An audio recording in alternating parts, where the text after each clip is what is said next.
Hey tout le monde, on se retrouve dans une nouvelle vidéo et aujourd'hui on va parler d'un sujet qui m'a été pas mal demandé depuis pas mal d'années sur cette chaîne et je vais enfin aborder ce sujet après tant d'années. Aujourd'hui on va parler des telenovelas. Avant de rentrer dans le vif du sujet de ma vidéo, je voulais déjà remercier Mobile Club de sponsoriser cette vidéo. C'est un site qui vous permet de louer des téléphones portables. Pourquoi? Parce que tout simplement aujourd'hui les téléphones portables, en tout cas les smartphones des derniers cris, coûtent super cher, que tout le monde n'a pas les moyens de mettre un SMIC voire même plus qu'un SMIC dans un téléphone. De ce fait, ils ont opté pour la location de téléphones et en plus ce sont des téléphones qui reconditionnent. Si nous vivons dans une ère à laquelle où on change de téléphone assez régulièrement, plus c'est écologique et surtout c'est économe. Pour ceux qui n'ont pas tout de suite le budget pour se racheter un téléphone, bah au moins tu peux le louer et changer dès qu'il y en a un nouveau qui sort et c'est trop bien pensé. On reçoit le téléphone dans un petit carton, donc c'est hyper bien emballé. Franchement, vous le recevez super vite.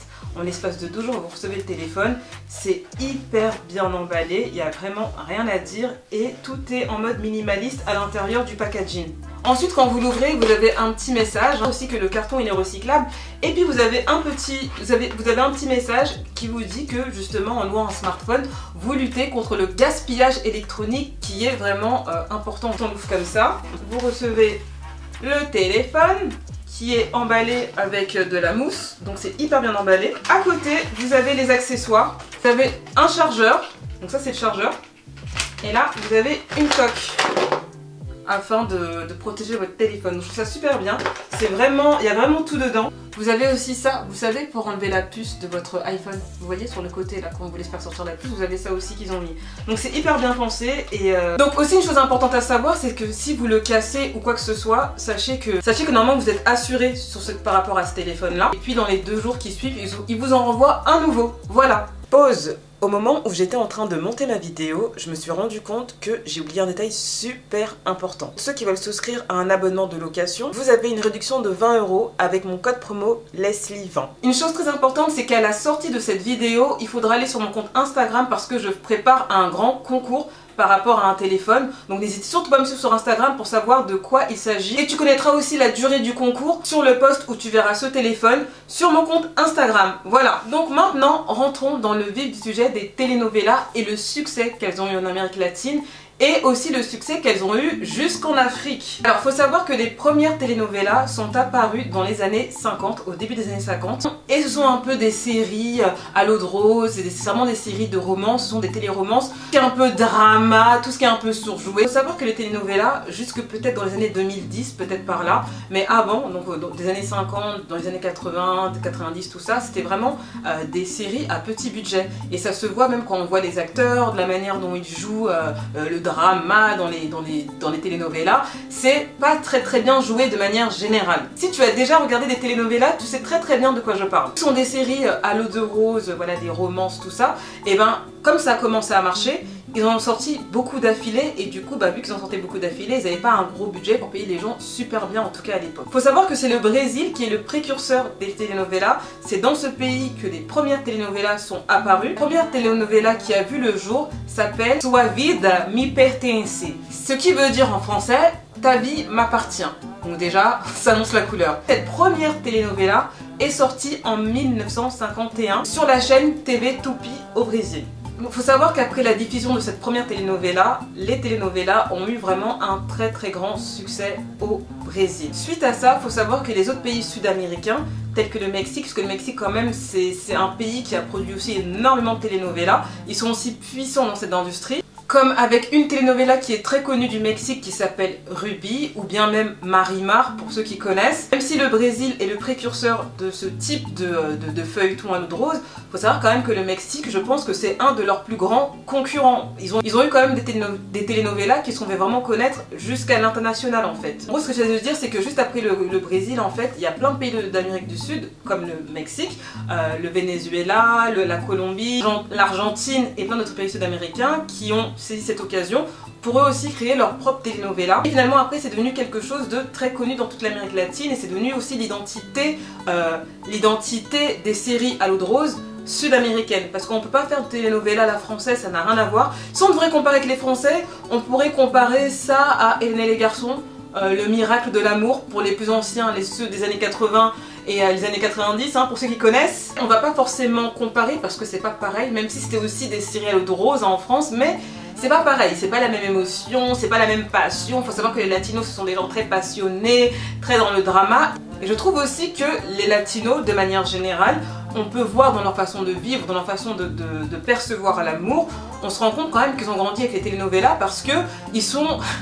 Je vais pas aller dans trop de détails, mais ils sont vraiment dans leur passion quand ils sont en couple. Tu croirais limite qu'ils sont en train de jouer une scène de telenovela. De manière générale, je ne parle pas de tout le monde. Et donc voilà comment les telenovelas se sont bien développées sur le continent latino. Je ne veux pas dire sud-américain parce que par exemple le Mexique c'est pas en Amérique du Sud, hein, c'est en Amérique latine. Enfin, c'est en Amérique du Nord, mais ça fait partie de l'Amérique latine. Là comment ça a commencé, il faut savoir quand même que les telenovelas ne se sont pas arrêtées qu'en Amérique, qu'en Amérique latine. Il faut savoir que ça a quand même traversé les frontières, que par exemple le continent africain a été touché par les telenovelas, hein, beaucoup touché, surtout en Afrique de l'Ouest. Après, par exemple, s'il y avait la diffusion d'une telenovela à 19 h, tu peux voir tout le monde dehors faire sa vie, tout ça, machin, machin.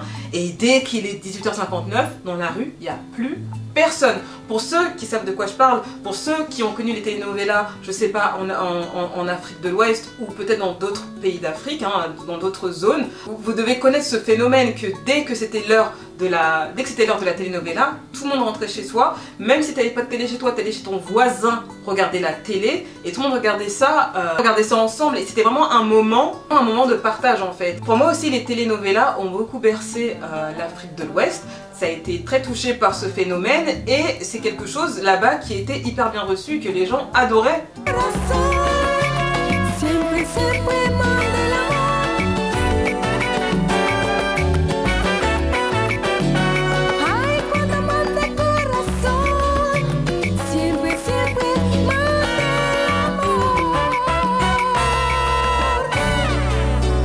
Serio del mas am sesgeta se trompe para braro menhaya. Sento por favor jombre mon cigario. Epa, ricasha. Epa.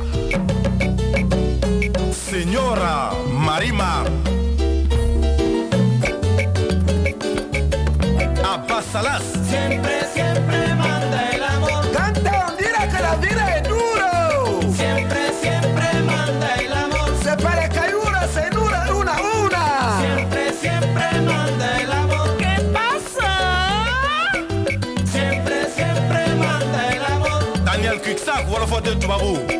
Siempre, siempre manda el amor. Siempre, siempre manda el amor. Bagapan mambea, ¿ah?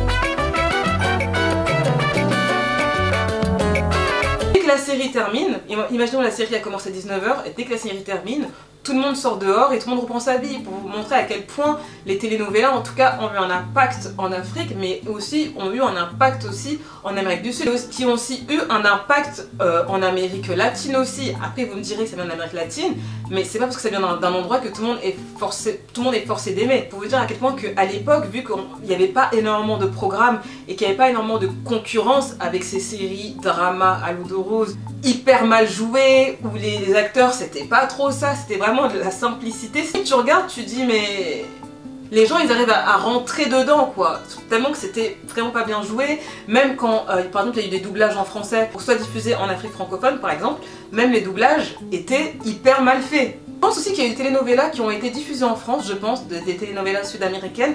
Après, je ne sais pas, parce que c'est pas ma génération, je ne sais pas si ici ça a marché. J'ai pas l'impression, vu qu'il y a eu plutôt Hélène et les garçons, Le miracle de l'amour, Les filles d'à côté et que sais-je. Mais j'ai pas l'impression que ça a eu un énorme succès. Après peut-être dans d'autres pays francophones, tels que le Canada du côté francophone, je ne sais pas. Mais quand même, les telenovelas ont construit un vrai empire et se sont améliorés avec le temps. Alors aujourd'hui, il existe encore des telenovelas. Il faut savoir qu'au Brésil, il y en a encore des telenovelas. Il y a des très grands acteurs qui jouent dedans, des acteurs qui coûtent très cher aujourd'hui, alors qu'à l'époque, les acteurs, ils s'étaient pas payés de ouf. Aujourd'hui, en 2022, qui joue dans une telenovela et un acteur des années 60 n'a pas du tout le même salaire. Simplement, aujourd'hui, ils vont caster des vrais acteurs qui sont déjà connus dans l'industrie dans l'industrie en fait du cinéma ou de la télé de toute façon, donc ça veut dire qu'ils ont déjà leur prix et que c'est comme ça. Et surtout c'est qu'au fur et à mesure du temps, c'est que les telenovelas aussi se sont améliorées avec les années, les nouvelles générations, tout ça se sont améliorées dans leur façon de jouer, peut-être dans leur qualité d'image aussi. Donc du coup, il y a eu quand même une très grande amélioration. Le truc c'est que le but des telenovelas c'était de parler d'amour dramatique, de parler de passion, de parler de tromperie, de pleurer, d'en faire des caisses, et ce qui n'est pas du tout représentatif de la société en fait. Quand tu grandis avec ce genre de série, ce n'est pas représentatif des relations que tu as dans la vraie vie, ce n'est pas représentatif du jour où tu vas te mettre en couple, ça n'a rien à voir. Par exemple, je pense que beaucoup de latinos se sont inspirés des telenovelas dans leur vie de tous les jours, dans leurs relations dans la vraie vie, et ils se rendent compte que la vie, non, enfin les relations c'est pas que de la passion en fait, c'est pas que ça. C'est pour ça aussi que je trouve que par exemple quand je vais en Colombie, parce que c'est plutôt en Colombie que je vois ça, je trouve que les gens ont, enfin quand je vois les couples, tout ça, ou même des amis à moi que je connais par exemple qui sont séparés de leur mec et tout, quand elles vont t'en parler, c'est vraiment de la passion, je me croirais, quand on me parle, je me croirais dans une telenovela, et je me dis, peut-être que justement le fait qu'ils aient grandi avec les telenovelas, ça a peut-être faussé leur image de la réalité du couple, de la réalité de l'amour, parce qu'ils sont vraiment dans une dimension, je parle pas pour tous, mais je pense quand même que c'est quelque chose qui fait partie de leur société, qui fait partie un peu de leur ADN et de leur vision de la romance et de l'amour. C'est pour ça que je vois aussi que par exemple les relations qu'on a en France et les relations qu'on a en Amérique du Sud sont totalement différentes. Tu vas dater un mec en France ou bien comme dans une grande ville telle que Paris et dater un mec, je sais pas, à Medellín, je ne sais dans quelle ville de Colombie, tu verras que tu n'auras pas du tout la même relation. Le gars va te sortir des fleurs, il va te faire des sérénades. Pour ceux qui ne savent pas ce que c'est des sérénades, c'est tu vas payer un groupe de mariachis. Les mariachis ce sont des Mexicains, mais il y en a en Colombie, mais je pense pas qu'ils soient mexicains en Colombie. Ils sont habillés avec des tenues traditionnelles, avec des guitares, et puis il y a un mec qui va les payer, il va acheter un bouquet de fleurs et il va leur demander de chanter en dessous de la fenêtre de leur chéri. Et puis un jour t'es là, t'es chez toi et t'entends quelqu'un chanter Mi amor te quiero, por favor contestame. Bon, j'ai n'importe quoi. Et ça aussi, ce sont des représentations qu'il y a dans les telenovelas. Et puis voilà, c'est pour vous montrer aussi à quel point là-bas ils sont vraiment dans la passion parce qu'ils ont grandi avec ça. Es que eres toda tú la que vuelve loco mi ser. Dime que tú me encantas desde que te miré, desde que te encontré. Y por nada del mundo dudes que te amo y que... Et du coup, quand tu vis ces deux relations-là, tu te rends compte qu'on n'a pas du tout grandi pareil et qu'on n'a pas du tout eu les mêmes rapports avec la vision, en tout cas de l'amour. Nous, on va dire ici, on est beaucoup plus froid dans les relations, moins dans la passion. Et puis au Brésil, c'est pareil. Enfin, non, au Brésil, c'est pas pareil. Au Brésil, c'est pas pareil parce que là, en Colombie, par exemple, il y a un mec qui peut ramener un groupe de mariachi pour te faire de la musique en bas de ta fenêtre, comme limite, enfin voilà. Si par exemple tu dois dater un mec, je te conseille de vivre à fond ce que tu as à vivre, mais sache que c'est pas parce qu'il te dit je t'aime au bout de 2 jours qu'il t'aime pour de vrai. C'est ça aussi. Et comme dans les telenovelas c'est un peu voilà, eu te amo ou nanana, ça veut pas dire que dans un mois ils vont encore t'aimer, tu vois pas ce que je veux dire. C'est pour ça qu'il faut vraiment prendre du recul avec ça. Bon là je perds un peu le sujet, mais c'est pour vous dire que voilà qu'en gros là-bas ils n'ont pas la même façon de te traiter quand ils veulent te gérer ou bien même tu les fréquentes.